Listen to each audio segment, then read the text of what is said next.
안녕하세요. 반갑습니다. 성경을 하루 한 장 내지 두 장 읽어서 성경을 전체를 통독하는 이 성경 통독 프로그램 이 방에 찾아오신 여러분들을 주의 이름으로 환영합니다. 비유라고 하는 것, 돌려서 말을 하는 것, 그 비유로 말을 하는 데는 여러 가지 이유가 있죠. 무엇보다도 비유를 말할 때의 그 특징 가운데 하나는 들려주고 싶지 않은, 들으면 안 되는 그런 사람이 있다는 거죠. 비유로 말을 할 때 정말 내 편의 사람, 관심 있는 사람, 사모하는 사람은 금방 알아챌 수 있지만 그렇지 않은 사람은 모릅니다. 그래서 이걸 비유라고 말하기도 하고 또 여러 가지 방법으로 설명할 수도 있겠지만 특정한 사람들에게만 주기를 원하는 목적으로 전하는 말을 비유라고 말합니다. 돌려서 말을 하는 거죠. 왜 예수님은 돌려서 말씀을 하셨어야 할까요? 예수님이 이 땅에 하나님의 나라를 전하기 위해서 오셨습니다. 이 부분을 설명해 주고 있는 것이 마태복음 13장에도 나오지만 마가복음 4장에서 예수님께서 왜 비유로 말씀을 전하셔야 했는지를 설명해 주고 있습니다. 한마디로 말하면 주님이 비유를 주시기 위한 목적은 귀 있는 사람, 눈 있는 사람, 귀로 듣고 눈으로 보고 깨닫지 못하게 하겠다는 말입니다.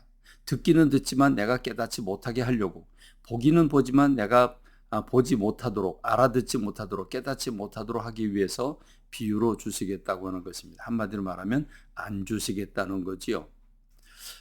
주님이 더구나 충격적인 말씀을 줍니다. 너희들에게는 이 하나님 나라의 비밀을 아는 것이 허락됐는데 외인들에겐 그렇지 않다라고 말씀을 하십니다. 여러분 이상하지 않습니까? 예수님이 이 땅에 오신 목적은 세상 모든 사람들을 구원하시기 위해서입니다. 그러면 하나님의 나라에 대한 관심이 없는 사람들에게도 자세히 풀어서 직접적으로 설명을 해 줌으로써 그들이 하나님 나라를 알고 주님의 나라로 들어와야 되지 않겠습니까?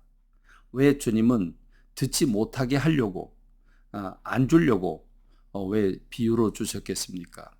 그것은 하나님께서는 하나님의 나라를 겸손하고 자기를 부인하는 사람에겐 주시겠다는 것입니다. 사모하고 주님을 사모하고 주님 앞에 찾아와 구원을 요청하는 사람에게는 대문을 열어놓고 활짝 열어놓고 주시겠다는 겁니다. 그러나 교만하고 자기를 사랑하고 세상을 사랑하며 주님의 나라에 대해서 관심 없는 사람, 예수님에 대해서 무지한 사람, 무관심한 사람, 찾지 않는 사람, 그런 사람들에겐 주시지 않겠다고 선포하고 계시는 겁니다. 이 말씀은 얼마나 두렵고 떨린지 모릅니다. 하나님의 나라는 모든 사람에게 오픈되어 있지만 그러나 그것을 받을 수 있는 사람은 간절히 찾는 사람이 받을 수 있다고 말씀하고 있습니다. 마태복음 11장에 보면 천국은 세례 요한의 때부터 침노를 당한다라고 말씀하고 있습니다. 천국이 어떻게 그 방비가 허술해서 천국이 침노, 쳐들어가서 노략질을 당할 수 있겠습니까? 그럴 수 없지요. 그러면 어떻게 천국이 열립니까? 천국은 회개하는 사람들에게 열립니다. 세례 요한이 세례를 하자 회개하라, 천국이 가까이 왔다고 하자 많은 사람들이 찾아와서 자기를 부인하고 세례를 받습니다. 그래서 천국이 세례 요한서부터 침노를 당한다라고 말씀하고 있는 겁니다. 이렇게 하나님의 나라를 사모하는 사람, 주님의 은혜를 구하는 사람, 말씀을 깨닫겠다고 엎드리는 사람, 응답받겠다고 기도하는 사람, 이런 사람에게 하나님이 주시겠다고 약속하고 있는 거죠. 마음이 완악하고 마음을 닫고 자기 중심적으로 자기만 옳고 다른 모든 사람을 죄인 취급하고 자기가 잘났다고 하는 사람들에게는 숨겨주시겠다는 것입니다. 그래서 예수님께서 이렇게 기도를 하죠. 이것을 슬기롭고 지혜롭다고 하는 사람에게 숨기시고 어린아이들에겐 열어서 보여주시니 감사합니다. 옳습니다. 이것이 주님의 뜻입니다. 라고 주님이 말씀하고 계시지 않습니까? 주님은 여러 가지 씨 뿌리는 자의 비유를 비롯해서 등경 위에 드는 등불 또는 자라나는 씨를 비롯해서 마태복음 13장에 나오는 7개 천국에 관한 비유를 주실 뿐만 아니라 또 그 예수님께서 이제 한 주간을 남겨놓고 포도원 그 농부의 비유 또는 무화과 나무의 비유 또는 열무나의 비유 왕의 아들의 혼인 잔치의 비유를 비롯해서 많은 것들을 비유로 주시지 않습니까? 그렇습니다. 그러므로 오늘 저와 여러분들이 어떤 마음을 가져야 되겠습니까? 사모하는 마음을 가져야 합니다. 순수한 마음을 가져야 합니다. 깨끗한 마음을 가져야 합니다.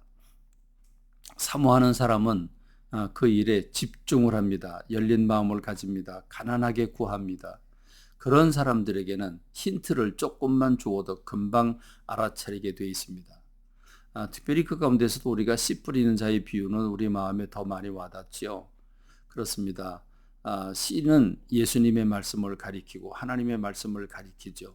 그 씨를 전하는 사람, 예수님이 그 씨를 전하는데 그 씨를 뿌리는데 어떤 씨는 길가에 뿌려지고 어떤 씨는 돌밭에, 어떤 씨는 가시덤불에, 어떤 씨는 옥토에 떨어졌다. 어떻게 되겠느냐? 그렇습니다. 뭐 안 봐도 뻔하죠. 그럼 무엇입니까? 길바닥 같은 마음밭을 가리켰는데 길바닥 같은 마음, 아예 관심 없는 마음이죠. 그런 완악한 마음입니다. 그런 사람에게 복음이 전해졌을 때 그 복음은 마귀가 빼앗아 간다는 겁니다. 그분이 받을 수 없다는 말이죠. 돌짝밭은 기쁨으로 받지만 뿌리를 맺을 수 없습니다. 왜냐하면 기쁨으로 지금 들을 때는 금방 받지만 돌아서서 생각해 보면 안반, 자기의 그 마음밭에 안반이 있습니다. 자기의 고정관념들이 있습니다. 그런 것들이 말씀을 뿌리를 내리지 못하게 막아놓습니다. 그래서 결국은 하나님의 생각이 말라 죽게 되지요. 그런 가시덤불 깊이 받아들입니다. 받아들이지만 근심과 걱정, 돈에 대한, 세상에 대한, 자녀에 대한 등등 여러 가지 걱정으로 인해서 그가 그 말씀에 그 뿌리를 내리지 못하게 됩니다. 결국은 위로 자라나지 못하니까 죽게 되는 거지요. 그렇습니다. 옥토가 되어야 된다. 옥토는 무엇입니까? 말씀을 받고 깨닫는 사람입니다. 말씀을 깨닫고 그 말씀대로 실천하게 되니까 그 말씀이 열매를 맺게 되는 거 아니겠습니까? 여러분은 매주마다 선포되는 말씀을 어떻게 받아들이고 있으며 매일매일 읽고 묵상하는 성경 말씀을 얼마만큼 여러분 가슴에 담고 그 말씀을 깨닫고 실천에 옮기고 있습니까? 그렇습니다.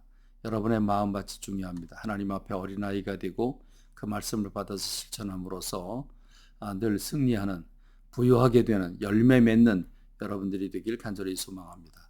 감사합니다. 말씀을 맺겠습니다.